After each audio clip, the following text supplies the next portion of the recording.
For the purpose of our audience, I wonder if you could explain who you are, what brought you to Thomas, what you were doing beforehand, and your role here.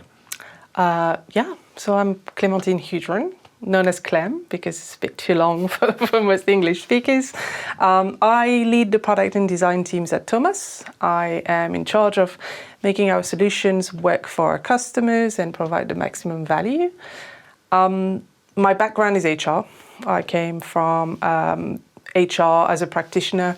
I actually manage a lot of HRIS platforms in my previous career, and then I made the move to product.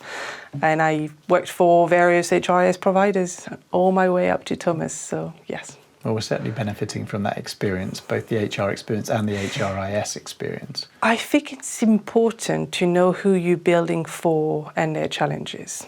Yeah. And working in HR gave me a good understanding of what HR professionals do, how they do it, how equipped they are to do it. Yeah. And the transition to product was just scaling my role at a different level. So instead of building for my own organization, I had to now build for many organizations and try to cater for their needs. Yeah, it's a nice way of looking at it. So there's a lot of AI in products at the moment, a lot of AI in HR products in particular. Correct. And they're often about faster and, cheaper and more efficient. But what's the difference between the AIs that are being embedded to drive quicker results or more repeatable results, and those that kind of profess to understand the individual? What impact can they have that's different? Because that's a big part of what we're trying to do, isn't it? I think, first of all, faster is good, right?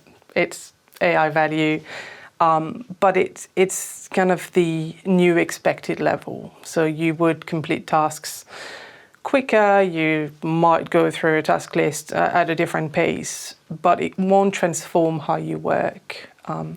It will just give you an advantage, a speed advantage over things. What we're trying to do at Thomas is really providing AI that helps you understand your workforce, and that's just at a different level. It's kind of raising the stakes a little bit on how useful the technology becomes to you. Of course, it's better if this understanding is delivered faster too, and in a timely manner. But there's a difference between task completion or information retrieval done at the speed of light and being given the right information about an individual, being equipped at the right time by AI and leveraging the technology. So I think they're both good. I think they work hand in hand. I just don't think that the automation alone is sufficient to evolve our industry. Nice, yeah. I hear a lot about you and our colleagues talking a lot about hyper-personalization. Correct. In the HR experience world, both for HR practitioners, for managers, and for all employees. How do I make that journey feel relevant, interesting, and valuable to me? Can you explain how the sort of Thomas lens influences that? Yeah, I think, so if we go back to what HR systems' purpose is, first of all, it's about the system and the workflow. Right? They were designed to capture information in a standardized way, so that you could pay your people, you could incentivize your people. It was all a financial and process-driven approach, and what that does is treat everybody the same. So you could argue that in some instances it's great because you have a process of fairness. But I don't believe that it's enough or it's sufficient for the individual. People don't want to be treated the same through a process. They're individuals with their own attributes and traits and character, and they're joining a team of other individuals, and they need to be made to feel as if they're understood, that as if they are fitting with the organization.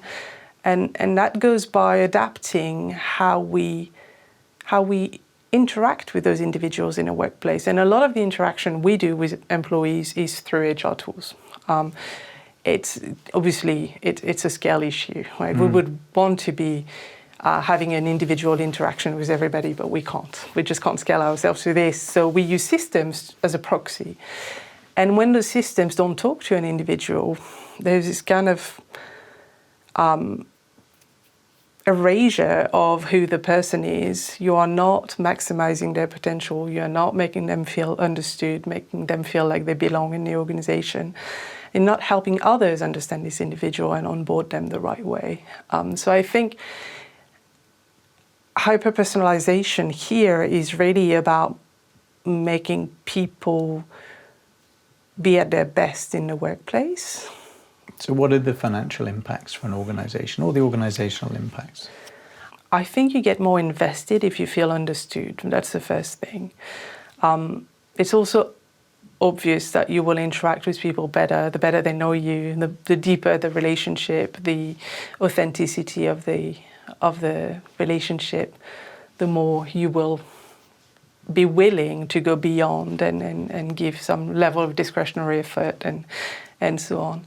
So having this level of understanding, we talk about connection, obviously, because at Thomas, connection intelligence at the heart of what we do, but it's really how you feel in relation to others in the workplace, will have a meaningful impact on your level of productivity and performance in the workplace, which will translate into financial outcomes for the organization. There is no other way. You can't just be more productive and better at what you do and not yield better results. Can you measure it, though? I mean, we have done some measurement. Can you explain a little bit about that? Yeah, you can measure it. You can measure it because at the heart of it, the connection measure is obviously scientifically grounded and repeatable, and it's a construct that is validated. So you can measure it, and you can look at organizations' connection scores and their financial results and how they relate to each other. And you see that better connected organizations have better outcomes. And less connected organizations, on the contrary, will have lesser outcomes. And that's because it's just an organization is made of the sum of all parts, of all individuals within. People often believe an organization is a construct, but it isn't. It's made of many people, and what they create together is the outcome. So connection is measurable in that. Can we talk a little bit about your design principles for products? Like, if you say, like, what are the three must-do principles that you embed into the way we've built product at Thomas? You've been with us now for about a year, and the impact's been huge on our organisation. The quality of the experience we're developing, I notice, is materially more consistent, navigatable, but there are principles that you apply. To talk to the audience about those. I don't know if I have three, but I have... you can have 15 if you like. Probably have less than that. The first thing I would say is do not try to make the tools of the product you build feel foreign to the person you build for. As much as every product leader would love to have only one tool being used by these organizations, we're part of an ecosystem. And we have conventions in place, and people have a way of or have learned a way of working. And the easier you make it for them to adopt your tool in their context, the better the experience will be. So that's something that requires you to understand how people work and the principles behind it. That's probably the heart of it. The second thing, and that's something that I've learned when developing mobile applications for HR, is we are not a social media platform. We should not design for people to stay longer in the product. It's about immediacy of value and information. So quick everything, in, quick out. Quick in, quick out. Managers are busy, leaders are busy. HR professionals are extremely busy. Do not make it hard for them to find value. So everything we do should be 60, 90 seconds interaction with the product. Yeah, thanks. And if you think about the way Thomas, we're obviously propagating this category of connection intelligence, the idea that companies can know how their team feels, can know who they are, and can take action. As a result of that, meaningful financial contributions can be found, and engagement and other lagging indicators also rise with it because they're connected in some way to outcomes as well. But we've got a lot of competitors from different sectors and complementary vendors. So we've got other psychometric businesses, the origins like ours, that have turned into talent intelligence platforms, or psychometric for hiring, or focused on a particular subgroup, or added consultancy services, or a specialist model that defines the strengths of someone, or whatever it might be. So you've got categories there. We've got categories of employee experience platforms and rewards and recognition platforms, all of which are kind of at the intersection of understanding the individual and trying to take some kind of action that's going to drive an improvement in business results. How would you describe our space? It's putting the substance behind the system a little bit. So psychometric vendors all have substance. They all have a science that they are equipped to do, but they are delivering these insights, this value at a point in time, and in a way that is a bit lumpy, if you think about it. And when you think about employee voice platforms, employee experience platform, engagement vendors, and so on, this is really good at capturing and listening, but the restitution back is often a little bit hollow. And that's not really because they don't want to, it's because they are providing generic advice and tips and tools. So what we are trying to do at Thomas is really provide a mean to have a good diagnostic about your organization. That's our connection measure construct, but also being equipped with acting on it. And acting on it not once a year or once in a while or when something happens. Has to be small, iterative in the flow things you can do. Yeah. Delivered in the flow is ideal because less disruption to your day, and something that you continuously build on. So we're trying to build something that is a lot more evolutive and organic than what a lot of other platforms provide. That's how I would try to describe it. Nice. You've been a massive AI advocate here at Thomas, a big user. I think we both are, and a number of our colleagues are. Maybe the biggest user. Yeah, which sort of doubles, triples, quadruples your output, so it becomes a hard act for anyone else to follow, I think, at that level. We've done a lot of work with our AI Tom to provide some guardrails so that it's not like a generic AI. Now, no matter what people believe around Claude's level of empathy or I shouldn't name it by name, or ChatGPT, the reality is it only knows a set number of things about you, what you've told it. How would you describe the effort we've gone to contain the way Tom provides advice, and also the primary differences between what Tom does and how you could use a generic AI platform? Yeah, I think so. Frontier models are all extremely good at coming across as knowledgeable and credible. It's just the nature of how they articulate the language, and they will provide you with anything you ask of them, good or bad. And the big thing for us is really the way we have built guardrails around Tom is to ensure, first of all, that safety was first and trust was first. The advice we provide is a mean to help people understand themselves better, understand others better, but it's not there to do harm. It's not there to engage in counseling beyond what it knows. And we take a lot of care in making sure that it won't engage in conversation it's not equipped to answer accurately, and it won't start creating answers that are not in topics that we want to be in. So it's always about workplace advice, and it's always related to the profile and the information. Obviously, under the hood, for the conversationality of it, we use frontier model, but we just restrain them to a knowledge pool that we control. So it's almost like a domain-specific language model. It is, and it's important that we do, because by being confident about the domain, we can be confident about what is also outside of this domain and what we shouldn't engage in. And in a workplace, we shouldn't infer that we know employees unless we have access to actual data that is backed by science, which is where Tom comes in. Right? So you've been with us a year. We've seen huge technical leaps take place in that year. We had a vision before you arrived of injecting this personal information, useful personal information, positive and constructive information into the flow of work so that managers and employees alike can benefit from using that insight to form stronger connection, because we know that has an impact on results, as you mentioned. How would you, in a sort of short phrase for sort of a semi-technical, non-technical listener, how would you describe the architecture that we now have and the sort of future-proof nature of that? Yes, obviously, I am not the technical resource. Let's put it out. I have a very talented team. So keep it at the level that we both understand. Runs.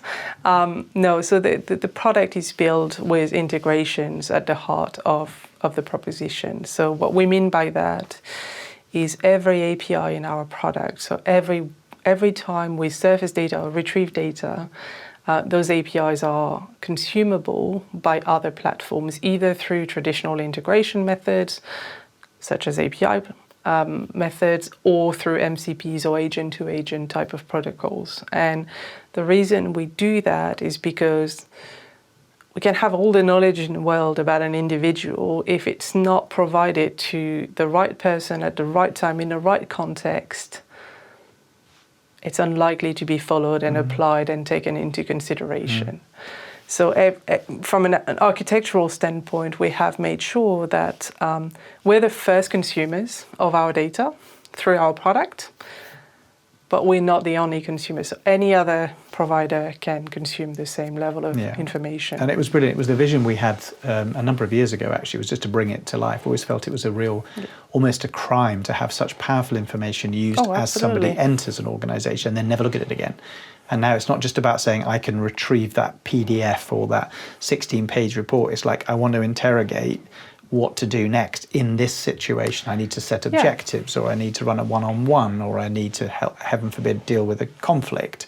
How can I get the best out of this situation, knowing where this person is coming from and how they feel? It's a huge unlock for organizations. Absolutely. I don't think it's possible for anybody to retain 16 pages about someone. Even oneself, actually.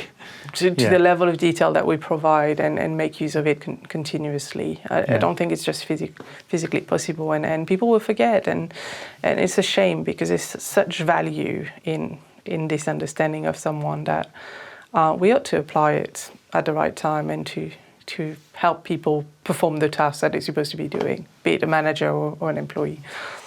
So I've got two final questions. First one is, so the question I have for you now, Clem, is about the Thomas user experience. So we have an experience that allows the data to be injected inside the HR platforms and they can consume data as you've described.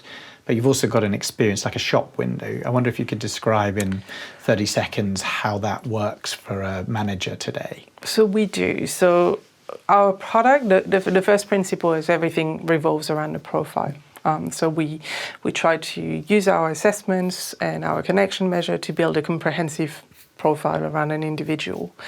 And then this profile you can use in different contexts. So you can use it in a team context to build connection amongst a group of individuals, be it a formal or informal group. You can use it with roles and make decisions about this individual and their progression and their career. You can use it for hiring purposes. That's kind of how we provide the experience. We also have our AI assistant, Tom AI, well, we like to call him Tom, that is available on every single page. So we've made it a contextual panel, and throughout the application you'll have Tom AI suggestion cards that will help you use the AI agent to make the most of the information that you have on the page. Yeah, super. And final question from me.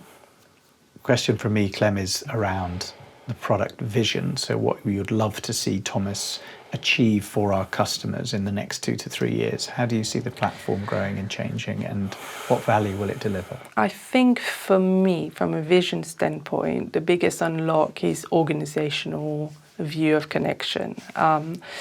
Obviously, connection amongst a group of people is where it takes place. But for an organization to be able to understand how connected their organization is, how to empower their people, how to make interventions to build on this connection, is the key, because then you can start looking at your organization as a living and breathing organism that you will nurture towards performance and productivity and better outcomes.